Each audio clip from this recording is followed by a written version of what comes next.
வணக்கங்க நண்பர்களே. நம்ம தோட்டத்தில் வந்து பார்த்தீங்கன்னா, மாடு கன்று போட்டுருந்துச்சு. அது என்ன கன்றுன்னு பார்த்தீங்கன்னா, காளக்கன்னு.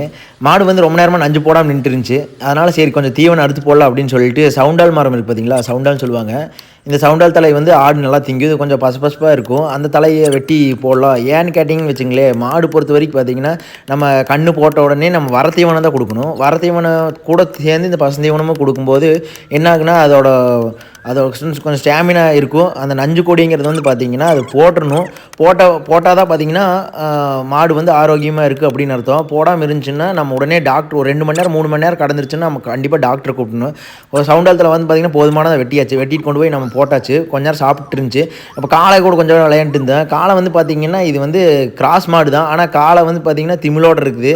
இது நாட்டு காளையா வருமா அப்படிங்கிறது கமெண்ட் சொல்லுங்க. அப்ப கொஞ்ச நேரம் கழிச்சு பார்த்தீங்கன்னா, நஞ்சு கொடியும் பார்த்தீங்கன்னா போட்டுருச்சு. மாடு நஞ்சு போட்டுருச்சுன்னு தெரிஞ்சாலே பார்த்தீங்கன்னா, மாட்டோட உரிமையாளர்கள் கொஞ்சம் ஹேப்பி ஆயிக்குவோம். அது மாடு வச்சிருக்கவங்களுக்கு புரியும் எதனால அப்படிங்கிறது.